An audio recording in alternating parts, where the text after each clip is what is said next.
Iran Israel സംഘർഷം കനക്കുന്നതിനിടെ ഇസ്രയേലിനെ വെല്ലുവിളിച്ചുകൊണ്ട് തുർക്കി രംഗത്തെത്തിയത് മേഖലയിൽ മറ്റൊരു യുദ്ധമുഖം കൂടി തുറക്കുകയാണോ എന്ന അഭ്യൂഹം പരക്കാൻ ലോകത്ത് കാരണമായിട്ടുണ്ട്. നേരത്തെയും പലതവണ തുർക്കി ഇസ്രയേലിനെതിരെ ഭീഷണി മുഴക്കിയിട്ടുണ്ടെങ്കിൽ പോലും അവയെല്ലാം ഒരു ഇടവേളയ്ക്ക് ശേഷം കെട്ടടങ്ങുന്നതാണ് ലോകം കണ്ടിരുന്നത്. ഇതിന്റെ പേരിൽ ഉർദുഗാൻ വിമർശിക്കപ്പെടുക പോലും ഉണ്ടായി. എന്നാൽ ഇത്തവണ ഉർദുഗാന്റെ ശബ്ദത്തിന് അല്പം കട്ടിയുണ്ട്, വാക്കുകളിൽ നിശ്ചയദാർഢ്യമുണ്ട്, എന്തോ കരുതി ഉറപ്പിച്ച തീരുമാനത്തിന്റെ ഒരു പിൻബലമുണ്ട് എന്നൊക്കെല്ലാം തോന്നിപ്പിക്കുന്നുണ്ട്. അതുകൊണ്ട് തന്നെയാണ് തുർക്കിയുടെ ഈ പ്രസ്താവനയെ ലോകം സസൂക്ഷ്മം വീക്ഷിക്കുന്നതും. ഇസ്രയേലിനെതിരെ ഉർദുഗാന്റെ പ്രസ്താവന വന്നതിന് പിന്നാലെ സമൂഹ മാധ്യമങ്ങളിൽ ഒട്ടോമൻ സാമ്രാജ്യത്വ കാലത്തെ തുർക്കിയെ വിശേഷിപ്പിച്ചുകൊണ്ടുള്ള മീമുകളും ചർച്ചകളും പതിവിൽ നിന്നും വ്യത്യസ്തമായി രംഗത്ത് വന്നുകൊണ്ടിരിക്കുകയാണ്. അന്താരാഷ്ട്ര മാധ്യമങ്ങളും ഈ വിഷയത്തെ അതീവ പ്രാധാന്യത്തോടെ മുൻപത്തേതിൽ നിന്നും വ്യത്യസ്തമായി വിശകലനം ചെയ്യുന്നു, ചർച്ച ചെയ്തുകൊണ്ടിരിക്കുകയും ഒക്കെ ചെയ്യുന്നു. ലിബിയയിലും കരാബാക്കിലും കടന്നതുപോലെ ഇസ്രയേലിലും തുർക്കിക്ക് കടക്കാം എന്നായിരുന്നു ഉർദുഗാൻ നടത്തിയ പരാമർശം. ഇത് ഉർദുഗാന്റെ കഴിഞ്ഞ 20 വർഷത്തെ ഭരണത്തിനിടയിൽ ആദ്യമായാണ് തുർക്കി ഇസ്രയേലിനെതിരെ ഇത്രയും കനത്ത, ഇത്രയും വലിയൊരു സൈനിക ഭീഷണി മുഴക്കുന്നത് എന്നതാണ് ഈ പ്രസ്താവന ശ്രദ്ധയാകർഷിക്കുവാനുള്ള പ്രധാന കാരണം. അതോടൊപ്പം തന്നെ ജിയോ പൊളിറ്റിക്കലി തുർക്കിയും ഇസ്രയേലും തമ്മിലുള്ള ബന്ധം കൂടുതൽ വഷളായിക്കൊണ്ടിരിക്കുന്നതും അതിർത്തി സംബന്ധിച്ച പ്രശ്നങ്ങളും സുരക്ഷാ ഭീഷണികളുമൊക്കെ കൂടുതൽ വർദ്ധിച്ചു വന്നതും ഇതോട് കൂട്ടി വായിക്കണം. സ്ഥിതിഗതികൾ ഇങ്ങനെ തുടരുകയാണെങ്കിൽ നിർണായകമായ നടപടികൾ സ്വീകരിക്കാൻ തുർക്കി മടിക്കില്ല എന്നാണ് അദ്ദേഹം പറയുന്നത്. ഞങ്ങൾ ലിബിയയിലും നാഗർണോ കരാബാക്കിലും ചെയ്തതുപോലെ ഇസ്രയേലിന്റെ കാര്യത്തിലും ഞങ്ങൾക്കത് ചെയ്യേണ്ടി വരും, ഞങ്ങൾക്കത് ചെയ്യാൻ കഴിയും എന്നും അദ്ദേഹം വ്യക്തമാക്കുകയുണ്ടായി. മുൻപ് സഖ്യകക്ഷികളെ സഹായിക്കാൻ നടത്തിയ സൈനിക നീക്കങ്ങളെ സൂചിപ്പിച്ചുകൊണ്ടുള്ള ഈ വാക്കുകൾ വെറുമൊരു ഭീഷണിയല്ല എന്നും ആവശ്യമെങ്കിൽ നടപടിക്ക് തയ്യാറാണെന്ന മുന്നറിയിപ്പുമാണെന്നും വിലയിരുത്തപ്പെടുന്നുണ്ട്. ഫലസ്തീനിലും ലെബനനിലും ഇസ്രയേൽ നടത്തുന്ന കടന്നുകയറ്റങ്ങളെ ഉർദുഗാൻ രൂക്ഷമായി വിമർശിക്കുന്നുമുണ്ട്. ഇസ്രയേലിന്റെ ക്രൂരതകൾ തടയാൻ ശക്തി പ്രകടിപ്പിക്കുക മാത്രമാണ് ഏക പോംവഴിയെന്നും അദ്ദേഹം കൂട്ടിച്ചേർത്തു. ഇതിനു മുൻപ് ഇസ്രയേൽ മന്ത്രി ഇറ്റാമർ ബെൻഗിർ ഉർദുഗാനെതിരെ അധിക്ഷേപകരമായ പരാമർശങ്ങൾ നടത്തിയത് തുർക്കിയെ കൂടുതൽ പ്രകോപിപ്പിച്ചിരുന്നു. അമേരിക്കക്കൊപ്പം ചേർന്ന് ഇസ്രയേൽ നടത്തുന്ന യുദ്ധകുറ്റങ്ങൾ അതിരുവിടുന്നതായി ലോകം കണക്കാക്കുന്നുണ്ട്. ലോക സമൂഹത്തിൽ ഇസ്രയേലിന്റെ ക്രൂരതകളെ നാസികളുടെയും ഹിറ്റ്ലറുടെയും കാലത്തെ പോലും വെല്ലുന്ന തരത്തിലാണെന്നതാണ് വിലയിരുത്തപ്പെടുന്നത്. ഈ സമയത്ത് ഇസ്രയേലിനെതിരെ ഒരു സൈനിക നീക്കം നടത്തിയാൽ ലോക പിന്തുണ ലഭിക്കുമെന്ന് തുർക്കി കണക്കാക്കുന്നു. മാത്രവുമല്ല, മുസ്ലിം ലോകത്തിന്റെ പ്രത്യേകിച്ച് ഫലസ്തീൻ വിഷയത്തിൽ നേതൃത്വപരമായ പങ്ക് വഹിക്കാൻ തുർക്കി ആഗ്രഹിക്കുകയും ചെയ്യുന്നുണ്ട്. സൗദി അറേബ്യയും ഈജിപ്തും പുലർത്തുന്ന മിതവാദം ഉർദുഗാന് രാഷ്ട്രീയമായി വലിയ അവസരവും നൽകുന്നുണ്ട്. ഗസയിലെ വംശഹത്യക്ക് പിന്നാലെ ഇസ്രയേൽ ലെബനനിലേക്ക് യുദ്ധം വ്യാപിപ്പിക്കുന്നത് തുർക്കിയെ സംബന്ധിച്ചിടത്തോളം വലിയ സുരക്ഷാ ഭീഷണിയും നിലനിർത്തുന്നുണ്ട്. തുർക്കിയിലെ ജനങ്ങൾക്കിടയിൽ ഫലസ്തീൻ അനുകൂല വികാരം വളരെ ശക്തമാണ്. തന്റെ രാഷ്ട്രീയ പ്രതിച്ഛായ നിലനിർത്താൻ ഇസ്രയേലിനെതിരെ കടുത്ത നിലപാട് സ്വീകരിക്കേണ്ടത് ഉർദുഗാന്റെ ആവശ്യവുമാണ്. ഇസ്രയേൽ മന്ത്രിമാരായ ഇറ്റാമർ ബെൻഗിർ, ഇസ്രയേൽ കാറ്റ്സ് എന്നിവർ ഉർദുഗാനെ സദ്ദാം ഹുസൈനോട് ഉപമിച്ചതും ഏകാധിപതി എന്ന് വിളിച്ചതും തുർക്കിയെ നേരിട്ട് പ്രകോപിപ്പിക്കുന്നുണ്ട്. ഇത്തരം കാര്യങ്ങൾ ഉർദുഗാന് അനുകൂലമായാണ് ഭവിക്കുക എന്ന് തുർക്കി വിലയിരുത്തുകയും ചെയ്യുന്നുണ്ട്. തുർക്കിയുടെ സൈനിക നീക്കങ്ങൾ അന്താരാഷ്ട്ര തലത്തിൽ സങ്കീർണമാകുന്നത് അവർ നാറ്റോ അംഗമായതുകൊണ്ടാണ്. നാറ്റോയിലെ ഏറ്റവും വലിയ രണ്ടാമത്തെ സൈനിക ശക്തി കൂടിയാണ് തുർക്കി.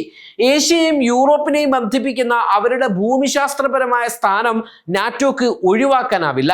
മാത്രവുമല്ല, നിലവിൽ നാറ്റോ സഖ്യം അമേരിക്ക ഇറാനിൽ നടത്തുന്ന യുദ്ധത്തെ അനുകൂലിക്കുന്നുമില്ല.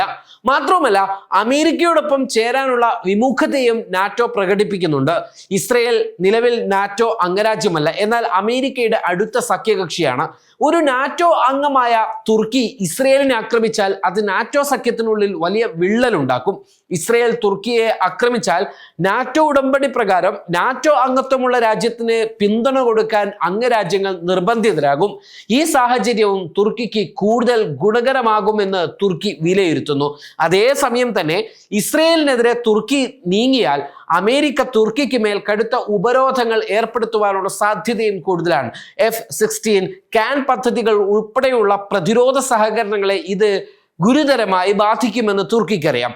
നാറ്റോയുടെ തീരുമാനങ്ങളിൽ തുർക്കിക്ക് വലിയ സ്വാധീനമുണ്ട്. ഉദാഹരണത്തിന് സ്വീഡന്റെയും ഫിൻലാൻഡിന്റെയും അംഗത്വം സംബന്ധിച്ച കാര്യങ്ങൾ, ഈ അധികാരങ്ങളൊക്കെ ഉപയോഗിച്ച് ഇസ്രയേലിനെ പിന്തുണക്കുന്ന നാറ്റോ നീക്കങ്ങളെ തടയാൻ തുർക്കിക്ക് സാധിക്കും എന്നതും ഇവിടെ എടുത്തു പറയേണ്ട ഒരു കാര്യമാണ്.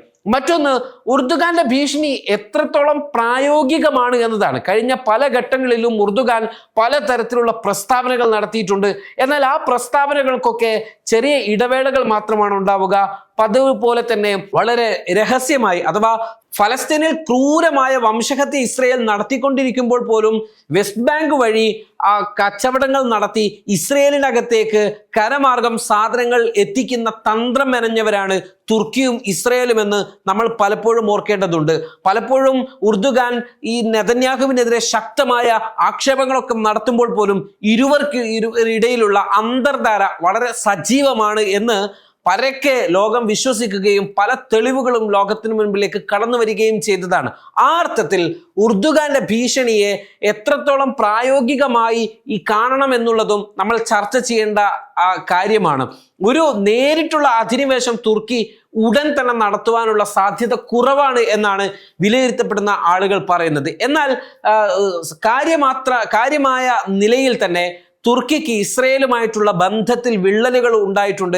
അതുകൊണ്ട് തന്നെ ലിബിയയിൽ ചെയ്തതുപോലെ ഇസ്രയേലിനെതിരെ പോരാടുന്ന ഗ്രൂപ്പുകൾക്ക്, ഉദാഹരണത്തിന് ലെബനനിലെ ഹിസ്ബുള്ളക്കോ ഫലസ്തീൻ പോരാളികൾക്കോ തുർക്കി തങ്ങളുടെ അത്യാധുനിക ഡ്രോണുകളും മിസൈലുകളും സാങ്കേതിക സഹായങ്ങളും ഒക്കെ നൽകിക്കൊണ്ട് ഇസ്രയേലിനെ കൂടുതൽ അസ്ഥിരപ്പെടുത്തുവാനുള്ള പദ്ധതികൾ തയ്യാറാക്കുകയാക്കും ചെയ്യുക എന്നാണ് പൊതുവെ വിലയിരുത്തപ്പെടുന്നത്.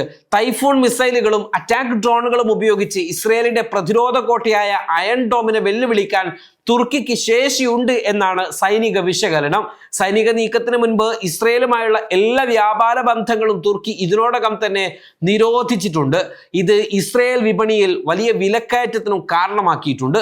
എർദോഗാന്റെ പ്രസ്താവനയോട് ഇസ്രയേൽ ഭരണകൂടം വളരെ രൂക്ഷമായാണ് പ്രതികരിച്ചത്. അദ്ദേഹത്തെ ഏകാധിപതി അഥവാ സദ്ദാം ഹുസൈനെ കൊണ്ട് ഉപമിച്ചുകൊണ്ടുള്ള വിശേഷിപ്പിച്ച ഇസ്രയേൽ നേതാക്കൾ അങ്കാറയുമായുള്ള ബന്ധം പൂർണ്ണമായും വിച്ഛേദിക്കുന്നതിനെ കുറിച്ച് ആലോചിക്കണമെന്നും ആവശ്യപ്പെട്ടിട്ടുണ്ട്.